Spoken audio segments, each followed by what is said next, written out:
You're watching Press TV's Top 5. We're coming to you live from our headquarters in Tehran. Many thanks for joining us this hour. Now, a correspondent in Syria says there are reports of the complete liberation of Aleppo from foreign-backed militants. For more on the story, we're now going to cross over to the Syrian capital, Damascus, and speak to our correspondent, Mohammed Ali, who joins us via Skype with the very latest. Now, Mohammed, tell us a bit more about the situation on the ground over there. Why haven't we gotten an official declaration of the liberation?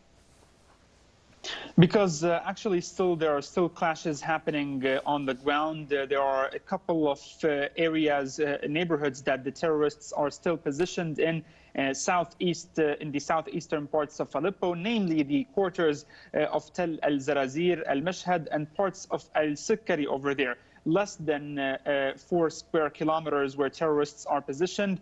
Nearly 99% of the entire city of Aleppo is now under the control of the Syrian army. As we speak, there are still clashes happening on the ground, and the Syrian army is targeting the terrorists' main positions even during the night in those areas where they are still positioned, Tel al-Zarazir, al-Mashhad, and parts of al-Sukkari. We are expecting that in the coming 24 hours, when the Syrian army takes full control of those areas, then perhaps we can hear an official statement by the General Command of the Syrian Army and Armed Forces saying that the Syrian Army is in full control of the city of Aleppo. Definitely, it will be the most significant victory for the Syrian Army when we speak about Aleppo in particular since 2012, when terrorists of the Al-Nusra Front, now named as Fatah al-Sham, along with other terrorist groups that joined forces with it, took control of those areas in the eastern parts of Aleppo, in the eastern half actually of Aleppo in 2012.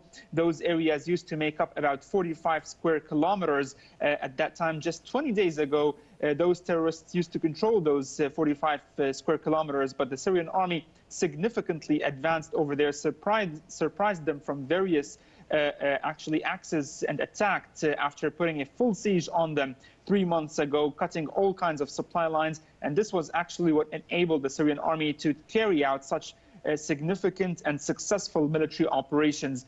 Definitely the coming few hours will be decisive in the battle for Aleppo, and we could be definitely hearing the Syrian army taking full control of the city. Finally and eventually, it is just a matter of time until the full defeat of those terrorists in the city. All right, now, Mohammed, there have been many concerns expressed throughout this battle for Aleppo, specifically eastern Aleppo, over the humanitarian situation on the ground, how militants have been using civilians as human shields. We've seen that in the past as well. What has been done to prevent that?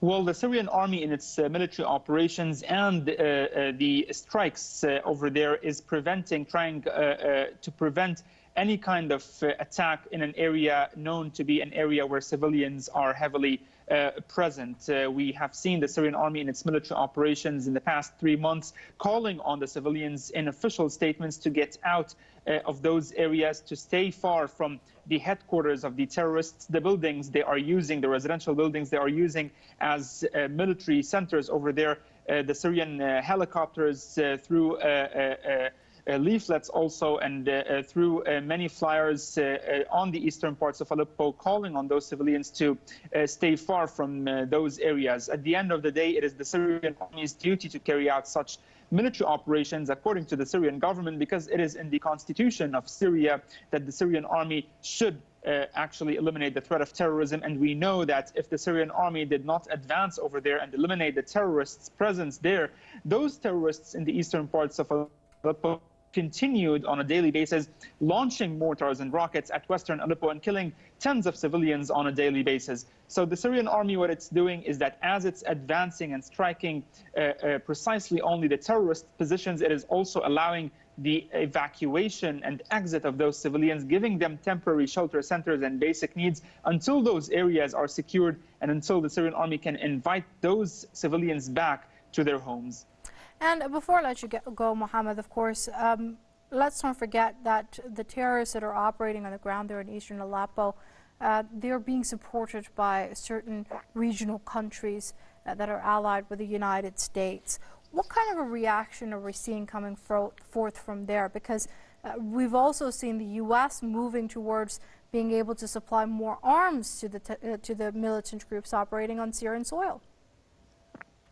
Yes, this is the main response that we heard of publicly up till this moment by the United States of giving more weapons to terrorists on the ground they describe as so-called moderate opposition groups who are eventually fighting alongside the al-Qaeda-linked al-Nusra Front. This is the main response that we had for the Aleppo victory for the Syrian army over there. We also know that this is the biggest failure and defeat for the not just the terrorists in Aleppo, but also their supporters. I mean, we looked at the quantity of weapons, the missiles that they had in the of Aleppo after the Syrian army advanced over there. We saw how many weapons they had, ammunition over there, and definitely those were new missiles over there, not locally made. They were brought through supply lines from Turkey in particular. So you can see the extent and how much support those terrorists have been getting, particularly in Aleppo. And it shows that those countries supporting terrorists there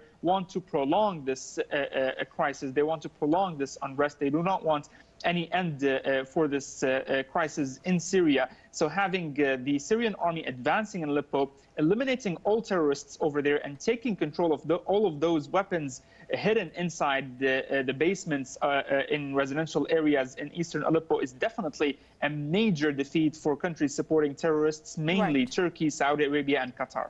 Okay, Press News' Mohammed Ali, they're reporting from the Syrian capital, Damascus, with the very latest. Mohammed, thanks very much indeed for that update, and we'll keep a close eye on the situation as it develops.